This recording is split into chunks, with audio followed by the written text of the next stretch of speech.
Dios los bendiga, hermanos y amigos. Dios los bendiga y los guarde. Es un gusto y un privilegio compartir nuevamente con ustedes la palabra de Dios por estos medios digitales, por mi Facebook de Mariviches y por mi canal en YouTube, El Rincón de Dios, que hago para anunciar las virtudes de aquel que nos llamó de la tiniebla a su luz admirable. Le doy gloria a Dios y gracias a Dios por haberme permitido hoy compartir en comunión con mis hermanos juntos en la armonía, porque allí el Señor mi Dios derramó bendición y vida eterna. Y espero, hermanos y amigos, que ustedes también se gozaran mucho en sus congregaciones y que le dieran toda la gloria a Dios en este día. Que a Dios se le glorificara por medio de las alabanzas, por medio de las prédicas, por medio de todo lo que se hiciera hoy en sus iglesias. Le doy la gloria a Dios por todo y ojalá que hayan tenido un feliz domingo lleno de la presencia de Dios, de la comunión con el Padre, con el Hijo y con el Espíritu Santo. Ojalá que haya sido así para la gloria de Dios. Amén. Bueno, hermanos, le pido a Dios que sea hablando a través de mí y que su Espíritu Santo me guíe en todo lo que yo vaya a decir, para que tanto ustedes como yo mismo seamos edificados. Se lo pido todo en el nombre de mi Señor Jesús. Amén y amén.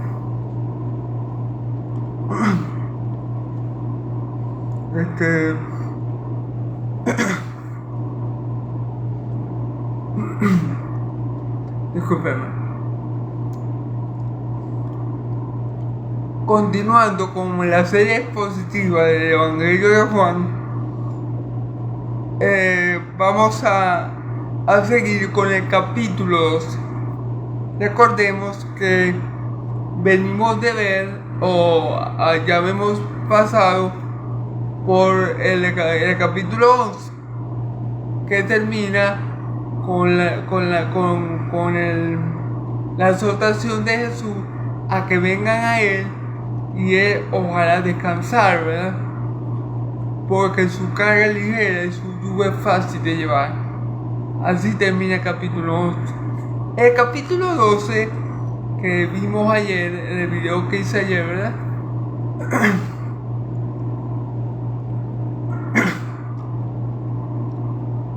Nos cuenta cómo mi Señor Jesús y sus apóstoles estaban caminando por un sembradío y los apóstoles tuvieron hambre. Ellos tuvieron hambre y simplemente arrancaron las espigas y comieron de ellas. Los fariseos, supuestamente por querer cumplir la ley, o porque era que mi Señor Jesús no estaba cumpliendo la ley, le dice a mi Señor Jesús que no le era lícito a los discípulos de él comer espigas, pues porque era sábado. Resulta que mi Señor Jesús los lleva al Viejo Testamento a 1 Samuel 21 y le dice: ¿acaso no saben ustedes lo que hizo David cuando tuvo hambre, que agarró los panes que no le correspondían agarrar y comió él y los que con él estaban? Los panes que agarró David, los panes que se comió David, eran los panes que le correspondían a los sacerdotes. Y fijémonos bien que aunque David violó, digámoslo así, un mandamiento de Dios, que el pan de la preposición solamente le pertenecía a los levitas, podemos ver que Dios no consumió a David. Pero ¿por qué Dios no consumió a David? Porque, hermanos, Dios es misericordioso. Dios conocía la situación de su siervo, Dios conocía las intenciones del corazón de su siervo, y Dios conocía que David en su corazón no lo estaba haciendo por querer pecar, ni por querer desobedecer, ni por querer hacer mal, ¿verdad? Diferente fue el pasaje donde los hijos de Aarón se metieron ebrios al templo y ofrecieron fuego extraño. Son diferentes contextos, pero en el contexto al que se refiere mi Señor Jesús, se deja ver que David hace eso por la necesidad y Dios está harto para la ira y grande misericordia. Y vemos que David no fue consumido. Después Jesús le hace ver o le recuerda algo que pasó en el Viejo Testamento también, de unos levitas que profanaron el sábado en el templo, que estaban en el templo y profanaron el sábado. Y vemos como Dios no lo consideró como un pecado mortal, no nos mató, no nos eliminó, porque Dios es misericordioso. Y mi Señor Jesús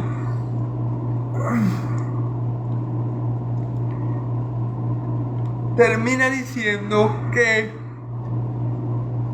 el Hijo del Hombre, o sea, Él, es Señor del día de reposo. ¿Qué quiere decir mi Señor Jesús con él? Bueno, hermano,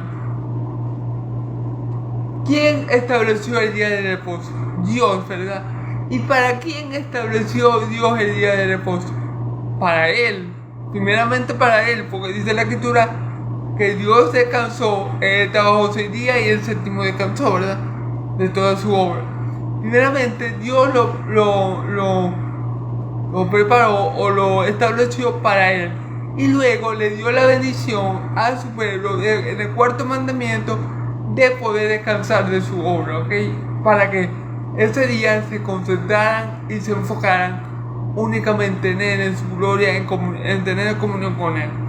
Entonces mi Señor Jesús lo que le quiere decir a ellos,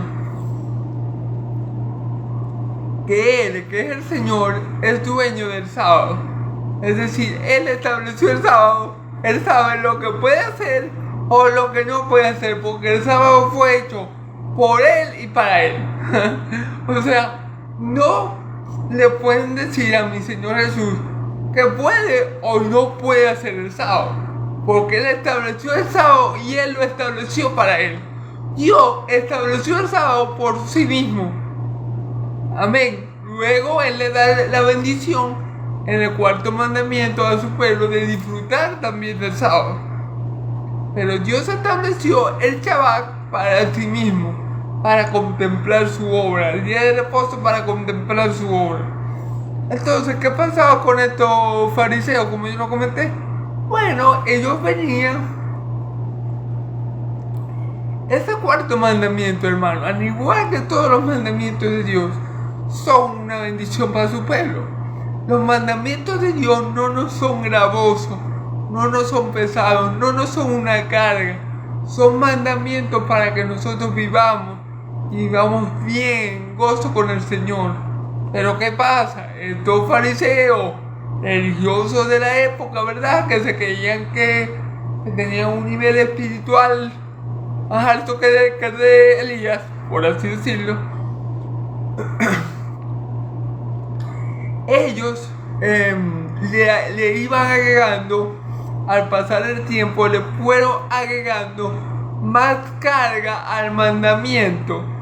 Le fueron agregando cosas tontas al mandamiento, como no cargar cosas, como no hacer esto, no hacer aquello. Entonces hicieron el mandamiento tan pesado que ni ellos mismos podían cumplir ese mandamiento. Y mi Señor Jesús lo dice: ustedes ponen carga pesada en los hombres que ustedes ni siquiera hacen el esfuerzo por mover. Entonces, esto era lo que pasaba con los fariseos. Los fariseos, queriendo aparentar ser espirituales, ser muy cercanos a Dios, querían enseñarle a Jesús acerca del sábado, pero Él conocía el sábado porque el sábado fue hecho por Él y para Él. Entonces, no le venga a decir a mi Señor cómo Él tiene que comportarse en el día que Él estableció para Él mismo. ¿Ok? Es algo así. Bueno.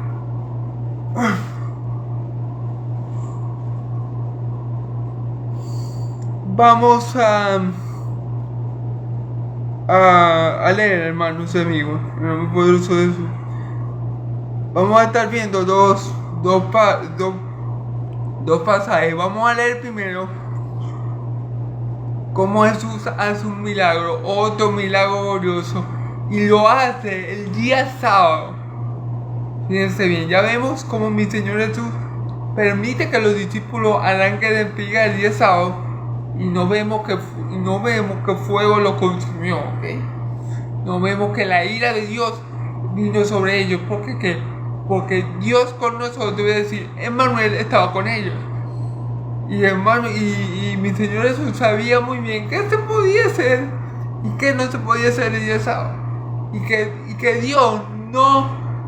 Dios prefiere la misericordia que el sacrificio, ¿ok? Entonces, bueno, gloria a Dios. Entonces vemos como Jesús arranca espiga el día sábado, el día de reposo. Ahora vamos a ver cómo Jesús sana a un hombre en ese día, en el día de reposo, en el Shabbat. ¿Ok? Vamos a leer en el nombre del Padre, del Hijo y del Espíritu Santo. Pasando de allí vino a la sinagoga de ellos, y aquí había allí uno que tenía la mano seca, una mano, y preguntaron a Jesús para poder acusarle: ¿es lícito sanar el día de reposo? Él le dijo: ¿qué hombre habrá de vosotros que tenga una oveja y si se cayere en un hoyo en el día de reposo, no le echa la mano y la levanta? Pues cuánto más vale el hombre que una oveja. Por consiguiente, es lícito hacer el bien en el día de reposo. Entonces le dijo al hombre: extiende tu mano, y él la extendió, y le fue restaurada sana como la otra. Y salió el fariseo y tuvieron consejo contra Jesús para destruirlo. Vamos a leer primero esta porción. Estamos en Mateo capítulo 9 a 14. Mateo capítulo 12, versículos 9 a 14. Y luego vamos a leer hasta del 15 al 22. Ok. Que el Señor me guíe en esta prédica como siempre lo ha hecho, y lo hará hasta que Él venga o hasta que yo parta de su presencia. Pasando de allí vino a la sinagoga de ellos. ¿Pasando de dónde? Del sembradío. Ellos estaban caminando por un sembradío. Los discípulos tenían hambre y no comieron espiga. Pasando de allí, de ese lugar donde los fariseos lo estaban criticando porque sus discípulos estaban comiendo espigas en el día de reposo, pasando de ese lugar, llegaron a la sinagoga de ellos, o sea, a donde ellos se reunían en los templos, que ellos se reunían para alabar a Dios, para buscar de Dios y para leer la palabra de Dios. En aquellos días se llamaban sinagogas, o templos. Entonces pasó allí a la sinagoga, ¿verdad? Y aquí allí uno que tenía la mano seca, una mano, y preguntaron a Jesús para poder acusarle: ¿es lícito sanar en el día de reposo? Fíjense bien, el hombre tenía una de sus dos manos. En la sinagoga donde estaba mi Señor Jesús, había un hombre que una de sus dos manos la tenía seca. Yo supongo que la tenía como delgada, como con color pálido, no sé, me imagino que así era. Muy flaquita, a lo mejor, de color pálido, ¿verdad? Como si la tuviera muerta. ¿Okay? Y ellos, los fariseos, le preguntan con toda la mala intención del mundo. O sea, ellos le preguntan para tener una excusa para acusar a Jesús de hereje. O sea, ellos le preguntan con una mala intención en el corazón. La pregunta es mala porque ellos lo hacen para tener motivos para acusarlo. Ellos lo hacen como para tender una trampa. ¿ok? Porque si alguna otra persona le pregunta a Jesús para aprender, porque quiere conocer la verdadera palabra de Dios, lo que Dios quiere que se haga, ¿verdad? No le pregunta, Señor, es correcto sanar el sábado, pero uno lo hace con la intención de aprender, de conocer más del Señor, ¿verdad? Y de su buena gana y perfecta voluntad. Si uno lo hace con esa intención, no hay nada de malo.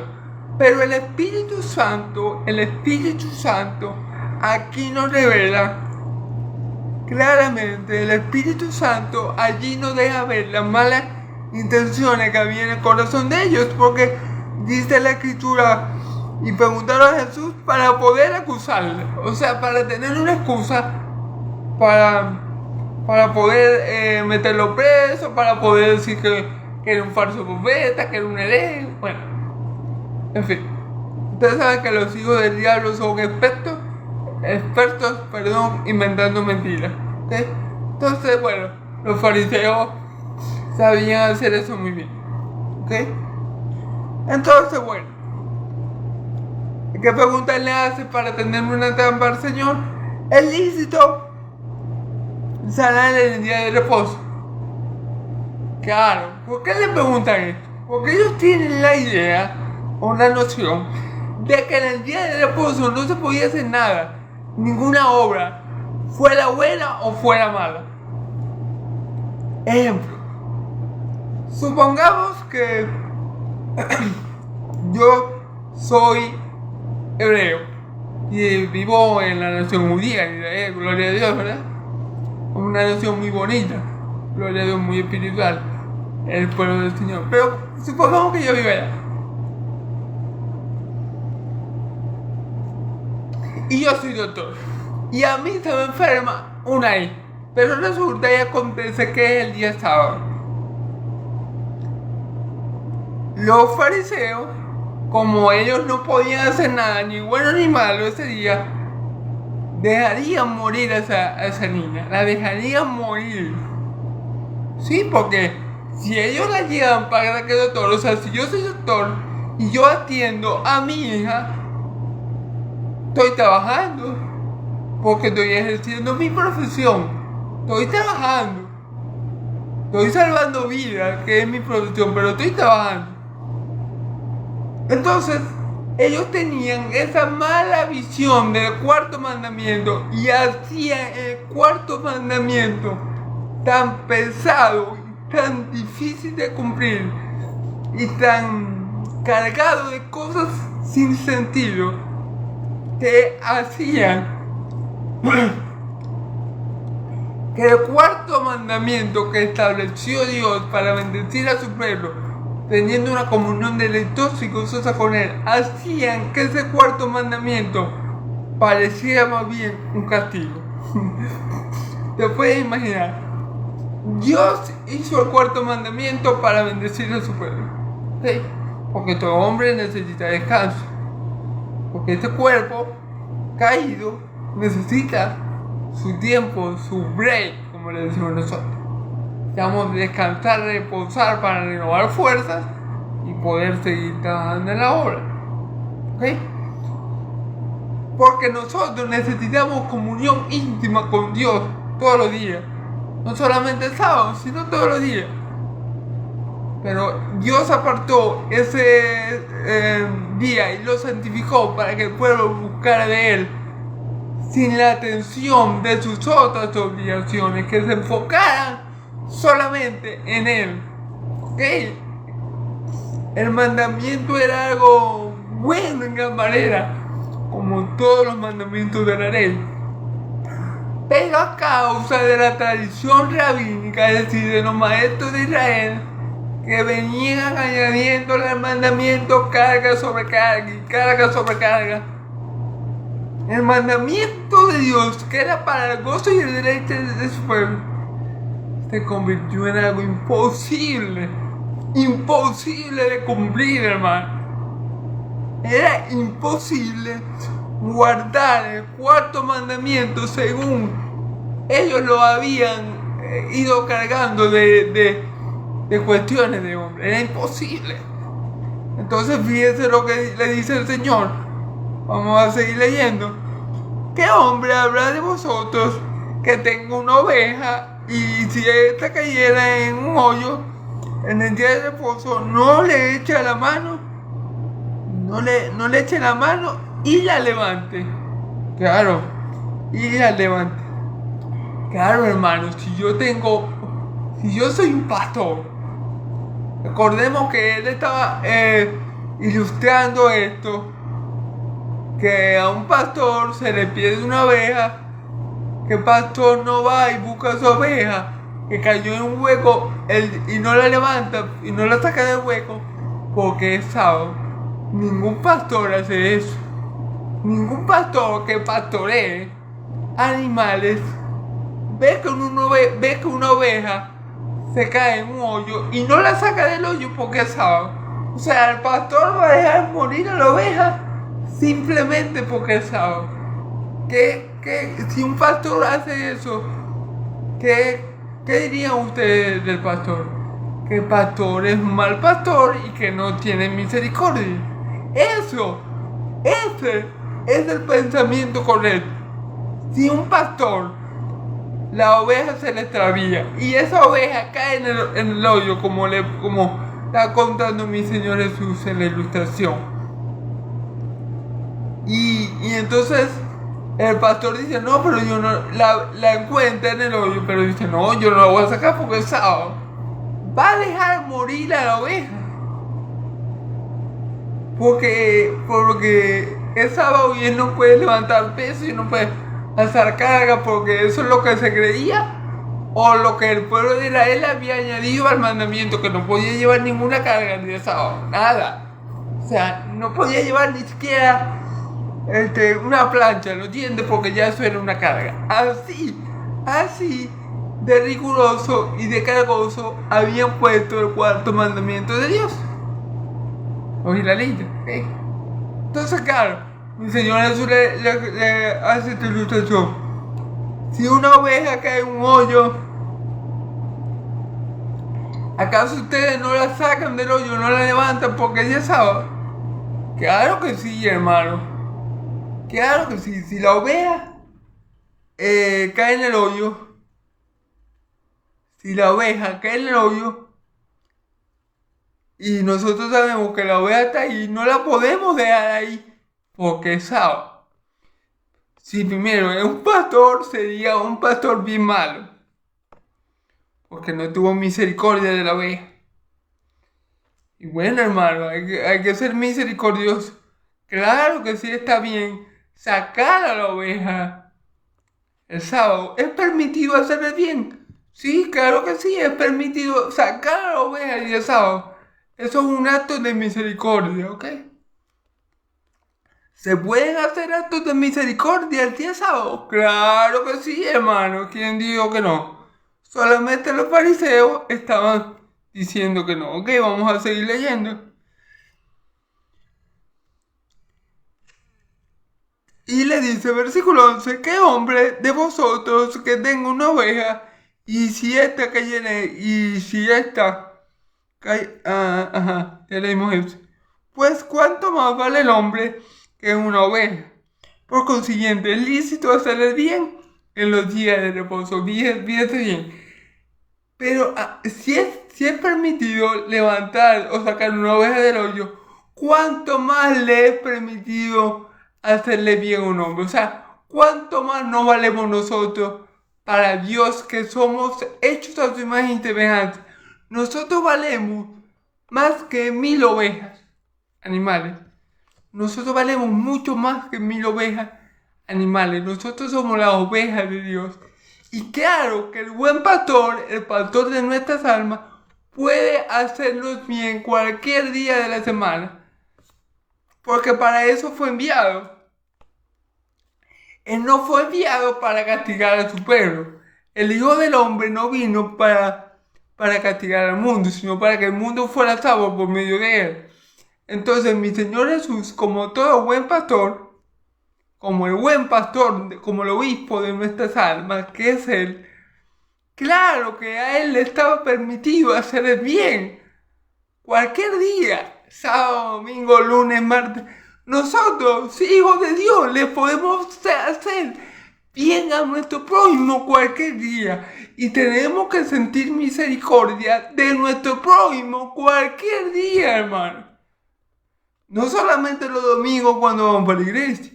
Cualquier día que nosotros tengamos misericordia y le hagamos bien al prójimo, Dios lo va a ver con buenos ojos, hermano. Dios lo va a ver con buenos ojos. Por eso que Jesús le dice en el versículo, en el versículo 7 del mismo capítulo, le dice: si supiese qué significa misericordia quiero, y no sacrificio, no condenarías al inocente. Si ellos supieran, si los fariseos practicaran la misericordia, hermano, ellos no harían, no juzgaría a mi Señor Jesús por hacer una buena acción a alguien que lo necesita, a alguien que está padeciendo una enfermedad, que tiene la mano seca, a alguien que está necesitado. Ellos, en vez de sentir misericordia por esa persona y darle gloria a Dios, cuando mi Señor Jesús lo sane, vamos a ver qué van a hacer. Ahí se ve la maldad del pueblo de Israel, la falta de misericordia y la falta de comprensión sobre el carácter de Dios. Dios es santo, Dios es justo, claro que sí. Dios es amor y Dios es misericordioso. Dios es tardo para la ira y grande en misericordia. Dios es bueno y para siempre es su misericordia. Es imposible que el Hijo de Dios, que vino precisamente a rescatar y a salvar lo que se había perdido, no hiciera la obra del Padre, que era que tuviera misericordia de su pueblo y lo salvara, porque era sábado, porque era Shabbat. Entonces, ¿cuánto más no valemos nosotros para Dios que una simple oveja? Cuando nosotros somos las ovejas del redil de Dios, nosotros tenemos un valor para Dios incalculable, porque nosotros portamos la imagen del Dios viviente, porque Cristo murió y resucitó por nosotros. Entonces el valor que nosotros tenemos ante los ojos de Dios es mucho. Nosotros valemos más que todos los animales juntos. Valemos más, ¿ok? Para Dios que todos los animales juntos. Un solo siervo de Dios, un solo hijo de Dios, vale más que todos los animales juntos. Que todos, sin excepción, que todos los animales juntos. Porque nosotros portamos la imagen de Dios. Amén. Y nosotros le damos gloria a Dios. Nosotros fuimos hechos para la gloria de Dios. Los animales no. Claro, todo es para la gloria de Dios, pero los animales, quiero decir, no pueden glorificar a Dios como nosotros, ¿verdad? No lo pueden conocer como nosotros, ¿verdad? Entonces, a eso me refiero. Entonces, es obvio la pregunta que hace mi Señor Jesús. Pues, ¿cuánto vale más un hombre que una oveja? Por consiguiente, es lícito hacer el bien en los días de reposo. Es lícito hacerle bien al prójimo y a cualquier persona sin importar el día, sin importar si es sábado, domingo, lunes, es lícito. No está mal visto.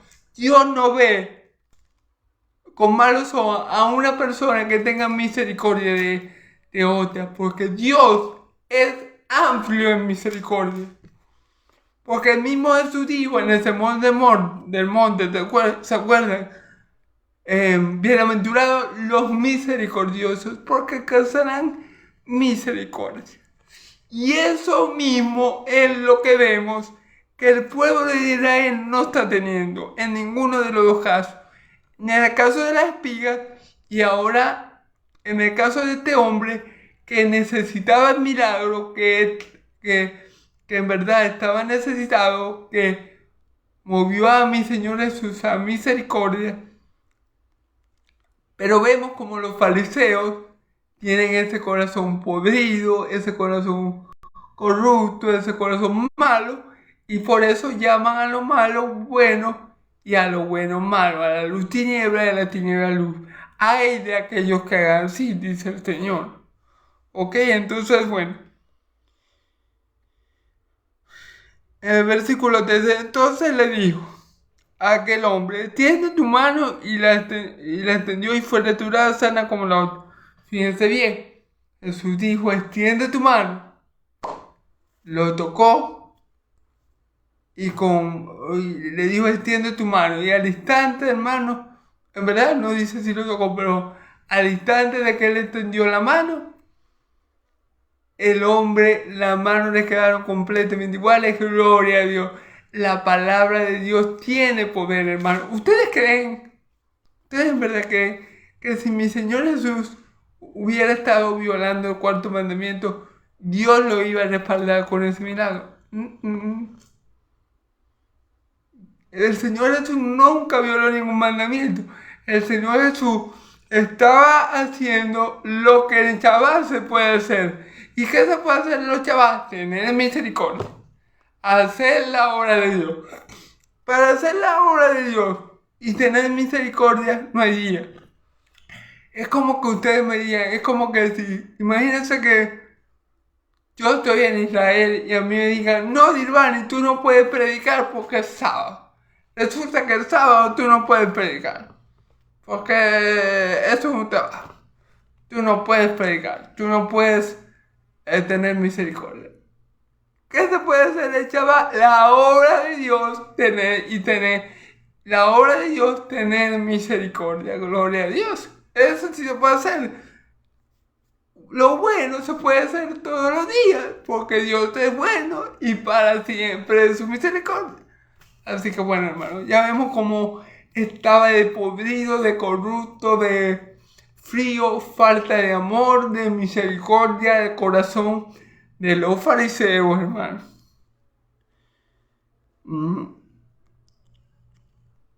Y salidos los fariseos tuvieron consejo contra Jesús para destruirle. Fíjense bien, ellos en vez de darle la gloria a Dios, porque ese hombre, quizá cuánto tiempo tenía ese hombre con la mano seca, y en vez de darle gloria a Dios, de glorificar al Padre que está en los cielos, por el milagro asombroso que estaban viendo, ellos tramaron contra Jesús para destruirle. Ustedes ven la perversidad de los corazones, que están viendo un milagro glorioso que solamente puede venir de Dios, y ellos, los muy hijos del diablo, en vez de glorificar a Dios, no, vamos a buscar la manera, a tramar para matarle. Fíjense bien lo perverso que es el corazón del hombre cuando está apartado de Dios. Por eso Dios dice, la palabra dice que perverso es el corazón más que cualquier otra cosa. ¿Quién lo conocerá, hermano? Miren, ustedes no saben qué tan perverso puede ser el hombre sin Dios en su corazón. El hombre es malo y vil por naturaleza. Si el hombre no tiene a Dios en su corazón, hermano, esto es lo que pasa. Ve a alguien haciendo la obra de Dios. Ve a alguien que con sus buenas obras está glorificando al Padre y lo quieren matar. Ven a un siervo de Dios haciendo la obra y lo que quiere es matarlo. El Hijo de Dios, cuando ve que un siervo de Dios está haciendo la obra del Padre, ¿qué hace? Le da gloria a Dios. Le da gloria a Dios por ese hermano. Le da gloria a Dios por ese siervo. Le da gloria a Dios por esa persona que, movida por el Espíritu de Dios, hace la obra del Señor. No busca tenderle una trampa y para acusarlo y después tener eso como excusa para matarle. Pero vemos que los hijos del diablo son de lo peor. Bueno, igual que su padre.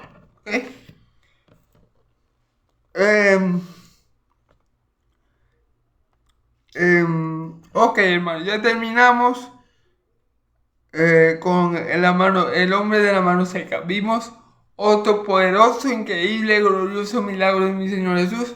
Extiende la mano y de repente la mano seca estaba igual que la sana. Las dos estaban sanas. Gloria a Dios, porque la palabra de Dios tiene poder. Es uno más que digo, tiende la mano. Y de una vez, hermano, la mano recuperó su forma normal, original. Gloria a Dios. ¿Qué hay que hacer cuando se ve un milagro de este tipo? Glorificar al Padre que lo envió. Al Padre que envió a mi Señor Jesús. Glorificar al Dios de Israel. ¿Qué más se puede hacer sino darle la gloria a que la merece? Eso es lo que hay que hacer. Por el poder de la palabra de Dios. Por el Hijo de Dios. Por la misericordia de Dios. Hay que darle gloria a Dios, hermano. Eso es lo que hay que hacer. Claro. Esta gente que eran hijas del diablo hacían todo lo contrario.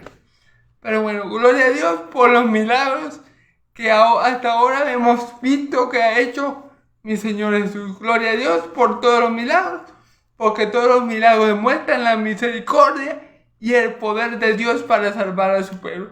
Aleluya, gloria a Dios en Cristo Jesús. Amén y amén. Ok, entonces vamos a continuar. Y ahora vamos a leer versículos 15 al 21. Sabiendo esto, Jesús se apartó de allí y le siguió mucha gente y sanaba a todos. Y les encargaba rigurosamente que no le descubriese, para que se cumpliera lo dicho por el profeta. He aquí mi siervo a quien... Ok. Perdón. Lo dicho por el profeta. He aquí mi siervo a quien he escogido, mi amado en quien se agrada mi alma. Pondré mi espíritu sobre él y a los gentiles anunciará juicio. Y a los gentiles anunciará juicio. No condenará ni voceará, ni nadie oirá las calles. Y nadie oirá en las calles su voz. La caña cacada no quebrará y el pabilo que humea no apagará, hasta que salga la victoria del juicio y en su nombre esperarán los gentiles. Gloria a Dios. Gloria a Dios porque mi Señor Jesucristo cumplió con toda la escritura, ¿ok? Gloria al Señor. Porque no vino a abolir la ley ni a los profetas, sino a darle su pleno cumplimiento. Entonces, comenzamos con el versículo 15. Sabiendo esto, Jesús se apartó de allí y siguió mucha gente y le siguió mucha gente y sanaba a todos. Ok. Sabiendo que los fariseos tenían la intención ya de matarle, sabiendo Jesús que en el corazón de los fariseos ya estaba el deseo de matarle, o sea, ya ellos lo habían matado prácticamente en su corazón. Ya ellos sabían que el pecado de matarlo ya estaba en su corazón. Recuerden que mi Señor Jesús fue el que dijo que lo que contamina al hombre es lo que sale del hombre, porque del corazón del hombre salen asesinatos, lujurias, mentiras, ¿verdad? Toda esta clase de cosas contamina al hombre, porque lo que contamina al hombre es lo que sale de su corazón, ¿verdad?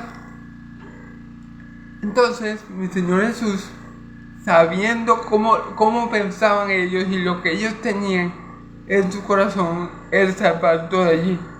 Pero veamos algo interesante, que mi Señor Jesús conocía lo que había en el corazón de los hombres.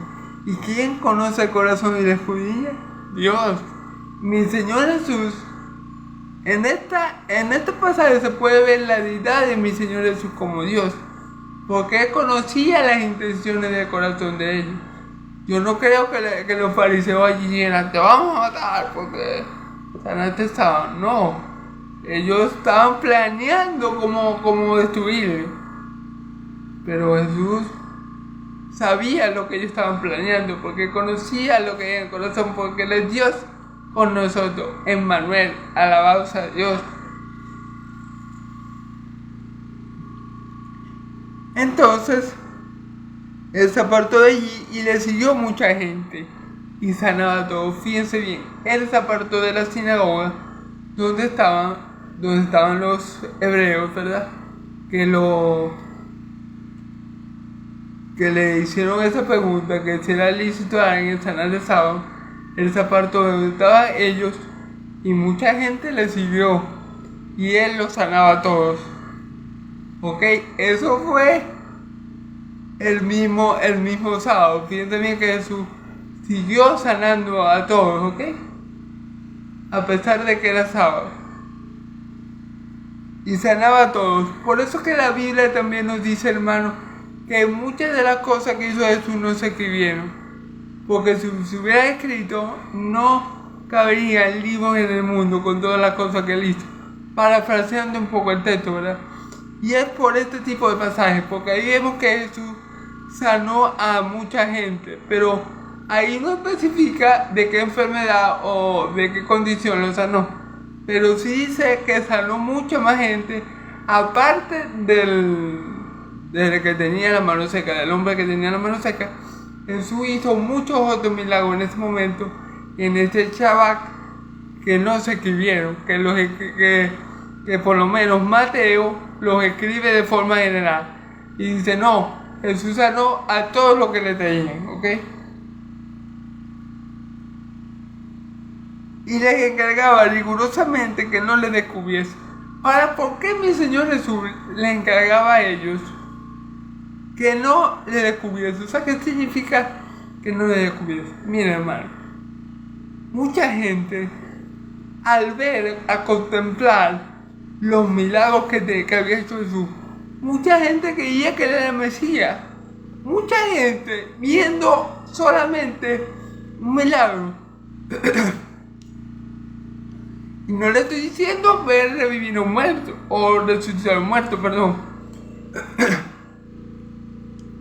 Pero mucha gente que vio los milagros de Cristo, el milagro que fuera, mucha gente creyó que Cristo era el Mesías. O sea, mucha gente, al ver los milagros que Cristo estaba haciendo, a ellos no les quedaba duda de que Él tenía que ser el Mesías.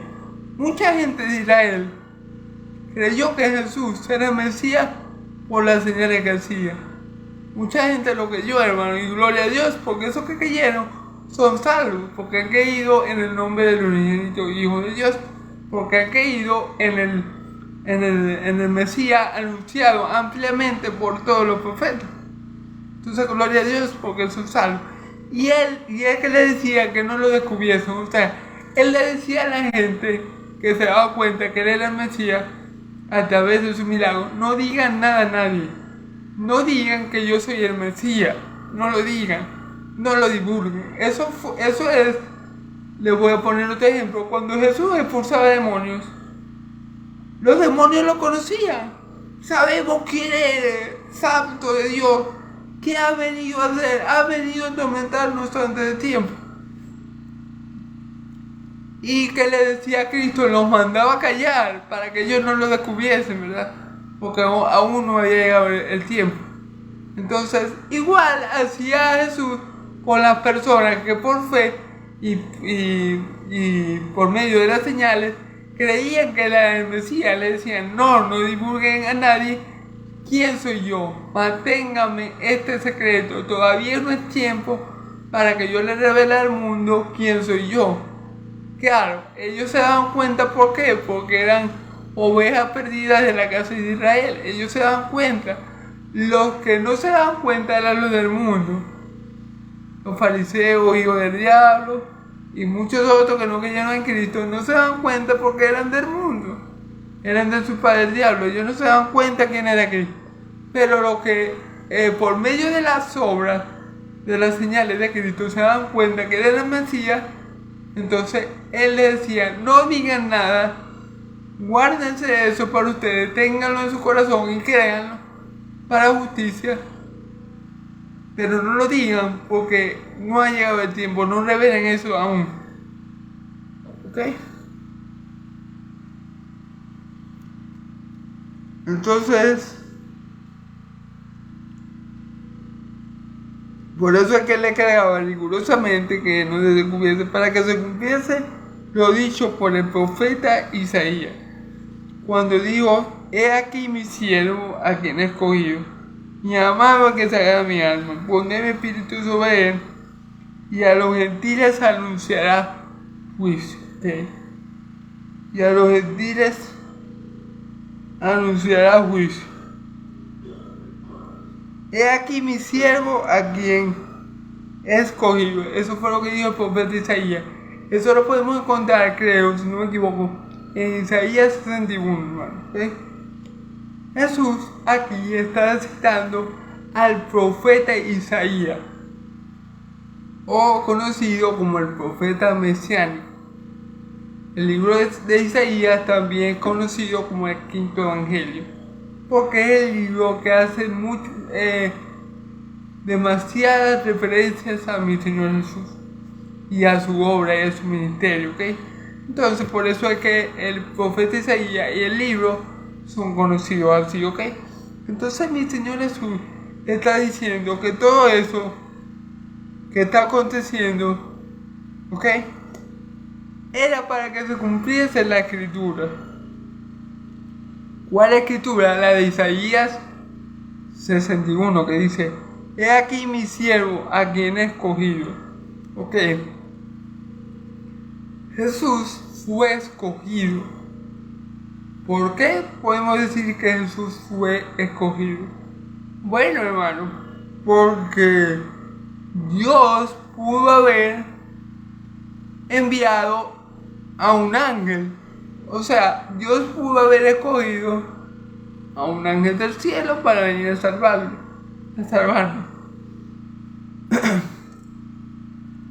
O Dios pudo haber escogido a otro hombre, otro profeta que levantara. Pero a Dios le plació escoger a su Hijo para la tarea de salvar a su pueblo de sus pecados. He aquí mi siervo a quien he escogido. Dios eligió, designó al Hijo para salvarnos de nuestros pecados. Dios lo escogió. Él es el Cordero de Dios. Él salió de Dios. Él es escogido por Dios, elegido por Dios desde antes de la fundación del mundo. Por eso que dice la palabra que Él es el Cordero que tuvo inmolado desde antes de la fundación del mundo, pero que se ha manifestado en los tiempos de Jesús por amor a nosotros. Entonces mi Señor Jesús fue escogido, fue apartado, fue elegido por Dios para una misión, y solamente Él y solo Él podía llevarla a cabo, ¿ok? Porque solamente alguien que entendiera y comprendiera y conociera perfectamente a Dios podría ser el mediador perfecto entre Dios y los hombres. Porque Jesús conoce perfectamente a Dios, pero también conoce perfectamente a los hombres, ya que Él vino en forma de hombre. Por eso Él era el perfecto mediador entre Dios y los hombres, Jesucristo hombre. ¿Ok? Gloria a Dios. Entonces por eso mi Señor Jesús fue escogido por sobre los ángeles y por sobre cualquier hombre para hacer esta misión de salvar al pueblo de Dios de sus pecados, ¿ok? Mi amado en quien se agrada mi alma, o sea, el alma, Dios se agrada, se deleita, se goza en su Hijo. Él dice: Él es mi Hijo amado cuando se bautiza. Él dice: Él es mi Hijo amado en el que tengo toda mi complacencia. Dios se deleita en su Hijo. Él tiene contentamiento. Es como un padre cuando el padre está, digamos, orgulloso de su hijo y ama mucho a su hijo.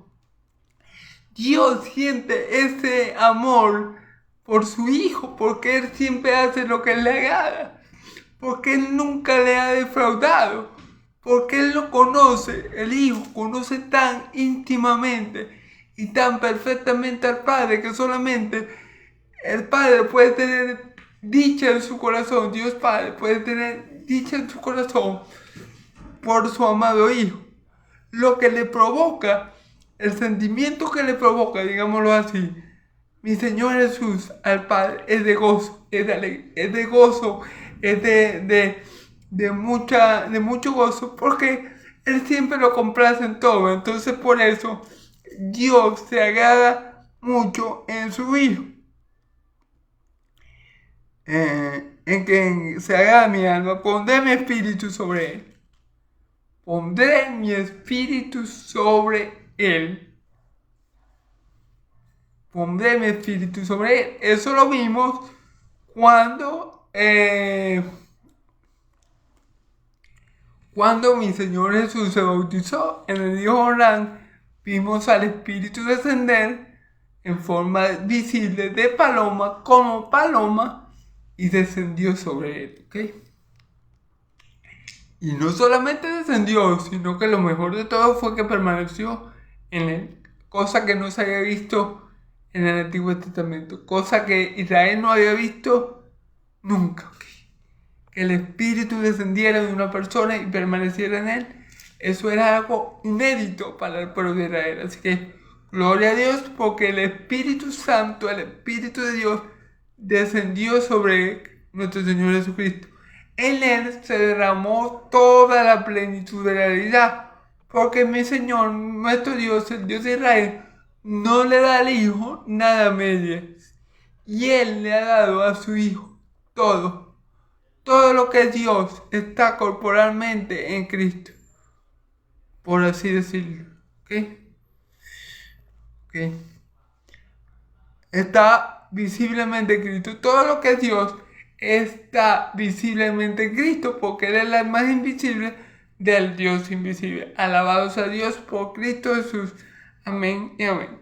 Entonces, sigue diciendo, y a los gentiles anunciará juicio. Ok.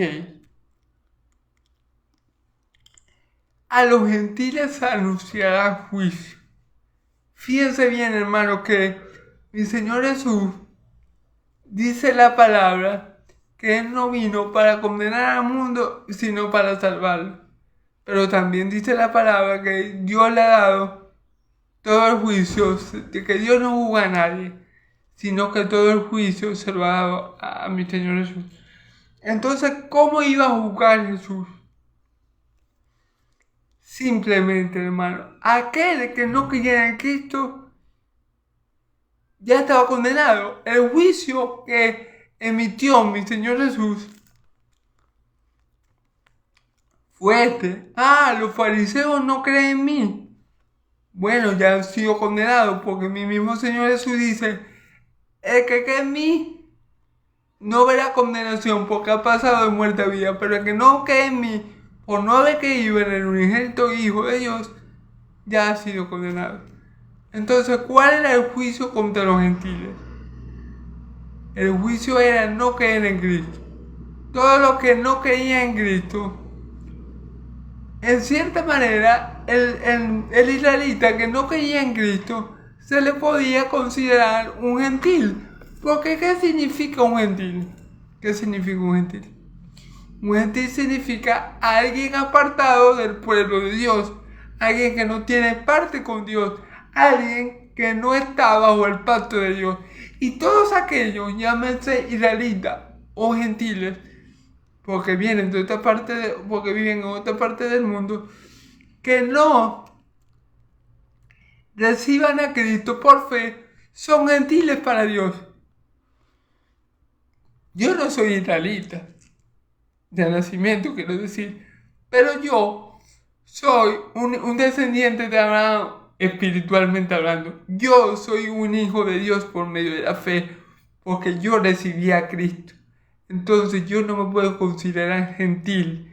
Pero los hebreos que no recibieron a Cristo, por ejemplo, los fariseos que no recibieron a Cristo, que más bien lo querían destruir, como estamos viendo, ellos, aunque sean descendientes de Abraham, pueden ser considerados gentiles, porque no creen en el unigénito Hijo de Dios y son desarraigados del pueblo.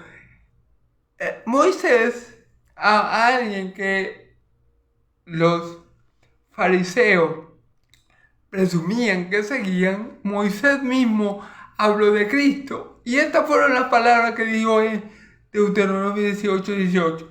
Se levantará un profeta semejante a mí, y el que no le hiciere caso será desarraigado del pueblo. Todo israelita que no cree en Cristo puede ser y es considerado para Dios un gentil. Un gentil. Todo israelita que no cree en Cristo, por muy descendiente de Abraham que sea, va a ser considerado por Dios como un gentil, ¿ok? Como alguien que no está bajo el pacto del Señor y por ende va para el fuego que arde y nunca se apaga. Gloria a Dios.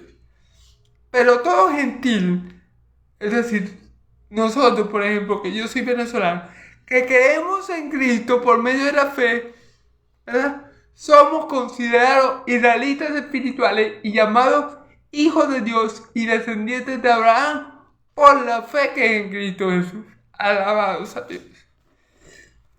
¿Ok? Entonces no contenderá ni voceará, claro.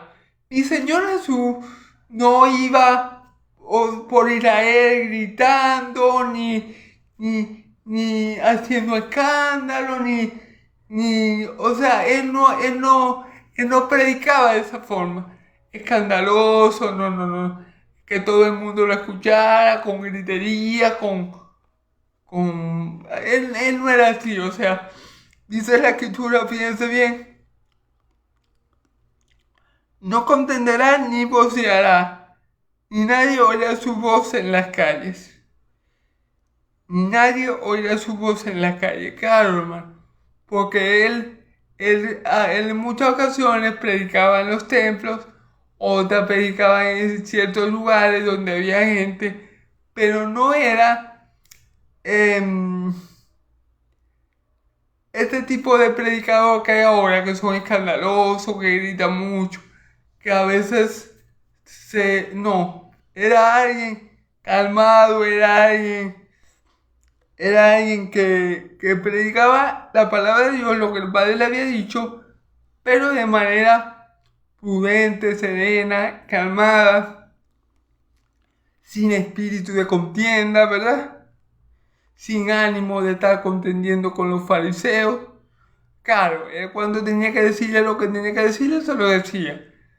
Pero él venía, no a estar gritando, no a estar contendiendo. Él venía a salvar a su pueblo de su pecado. Y él sabía que para eso no necesitaba contender con nadie, ni ir por la calle gritando nada. Sabía que el Padre iba a los momentos oportunos. El Padre le iba a permitir llegar a la gente escogida. El Padre iba a dar los momentos para que él predicara el Evangelio conforme a lo que el Padre le había dado, ¿ok? La calle que acaba no quebrará. Es decir, él no venía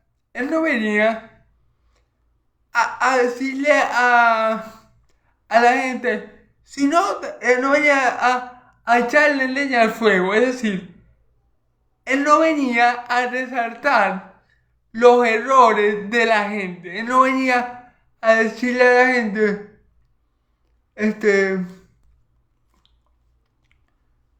arrepiéntete. O sea, mi Señor Jesús venía con una disposición que era a salvar a su pueblo de su pecado. El Hijo del Hombre no vino para condenar al mundo, sino para que el mundo fuera salvo por medio de él. Entonces, en mi Señor Jesús nunca tuvo la disposición de él de llamar hijo del diablo, por ejemplo, a un gentil. No. Él no vino y él no trató mal a los gentiles y le dijo, arrepiéntete, hijo del diablo. No. Él siempre buscaba restaurar al que estaba quebrado. Él siempre buscaba levantar al que estaba caído. ¿Sí me entiendes? Él siempre buscaba sanar al que estaba enfermo. Él no buscaba echarle más leña al fuego, no, él buscaba más bien la sanidad y sobre todo la salvación del alma de esa persona. Ok, él no buscaba condenar a nadie. Ok, a los fariseos, con los fariseos es diferente porque ellos, por ser los que tenían que tener la verdad, y ellos, por ser los que tenían que tener fe en él y no tenerla, a ellos sí le cabía condenación, ¿sí me entienden? Pero él no vino a quebrar la caña que ya estaba rota, no. Él vino a restaurar, él no vino a gritar por las calles ni a hacer ningún escándalo, él vino a predicar el evangelio, ¿ok? Y el pabilo cumea no apagará hasta que saque a Victoria el juicio, y en su nombre esperarán los gentiles. Y la caña de pabilo no humeará, es decir, a los que son débiles, Él no los va a exponer al fuego. O sea, mi Señor Jesús no vino al mundo con un espíritu destructivo. O sea, Él no vino al mundo buscando destruirlo, sino más bien restaurar a los que del mundo, a los que eran del Padre que estaban en el mundo. Entonces el pabilo cumea no apagará, ¿ok? Hasta que saque a Victoria el juicio, y en su nombre esperarán los gentiles. Hasta que saque a Victoria el juicio. ¿Cuál juicio? El juicio de Dios. Hasta que se haga manifiesto el juicio de Dios en su segunda venida, Él no va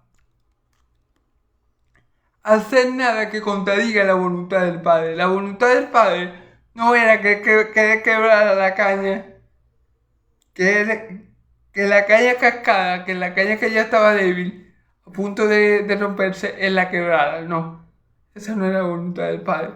La voluntad del Padre no era que Él cada vez que predicara, lo hiciera en voz y con mucho... No, esa no era la voluntad del Padre.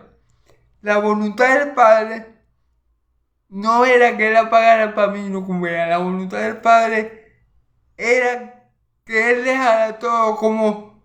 O sea, que Él dejara que todo siguiera su curso. Es decir, los que no creen en Él, los fariseos, que sigan así. Pero los que creen en mí, por cuanto han creído en mí, la calle que estaba débil, por decirle algo, como dice aquí, Él no la vino a romper, sino que esa caña, que son las personas, ¿verdad? Que no creían en Cristo, al creer en Cristo, Él la restauraba. ¿Ok? Y Él no apagaría el pabilo cumea, es decir, a los que estuvieran o sea, Él iba a permitir que las cosas siguieran como el Padre quería que siguieran. ¿Ok? No sé si me explico bien. Tal vez esta traducción es un poco complicada de interpretar. De todas formas, mañana cuando predique lo que viene, voy a tratar de ver otras traducciones, a ver si en ellas hay más claridad en cuanto a ese pasaje, ¿ok? Hasta que saque a Victoria el juicio, hasta que el juicio de Dios se dé. Ya que mi Señor Jesús no vino a juzgar a nadie, pero el que no cree en Él ya ha sido juzgado. Entonces, ¿a cuándo va a ser cuando el juicio de Dios se dé? Bueno, cuando Dios juzgue a todas las naciones. O sea, Él vino con un propósito y ese propósito se cumplió, que fue no no romper la caña cascada, no apagar el pabilo con mea y no vociferar el evangelio gritando ni dejándose para que lo escucharan todos. Eso no fue lo que mi Señor Jesús vino a hacer, ¿ok? Pero va a haber un momento que la victoria, que el juicio salga a la luz. O sea, va a haber un momento donde Dios va a juzgar a las naciones con justicia, ¿ok? Ese es el momento que está hablando y dice, y en su nombre esperarán los gentiles. Y esto es una bendita y gloriosa promesa del Señor. Y en su nombre esperarán los gentiles. ¿Quién va a esperar en su nombre? Los gentiles, hermano. Él vamos a esperar nosotros, los venezolanos, los colombianos, los chilenos, cada vez hemos creído en Cristo. Vamos a esperar en el nombre de Jesús, vamos a esperar que Él vuelva, vamos a esperar que establezca tu reino, vamos a esperar que Él juzgue a las naciones con equidad, rectitud y justicia. Vamos a esperar en Cristo, porque en Él está la fortaleza de los siglos, porque lo que Él ha dicho, Él lo hará, y Él ha determinado un día para juzgar. El Padre ha determinado un día para juzgar por medio del Hijo a todas las naciones, porque el Padre nadie juzga, sino que le ha dado al Hijo toda potestad para juzgar. Entonces nosotros esperamos en el Hijo la redención de nuestro cuerpo, la completa redención de nuestro cuerpo, para que nuestras almas redimidas también puedan habitar con Dios por la eternidad. Alabados a Dios. Nosotros esperamos en Cristo. Nuestra esperanza está en Dios. Nuestra esperanza es que Cristo volverá, porque Él lo ha dicho. Él lo dijo. Yo me voy a preparar morada. Pero si yo me voy, volveré y los tomaré conmigo para que donde yo estoy, también ustedes estén, hermanos. Esa es la verdad.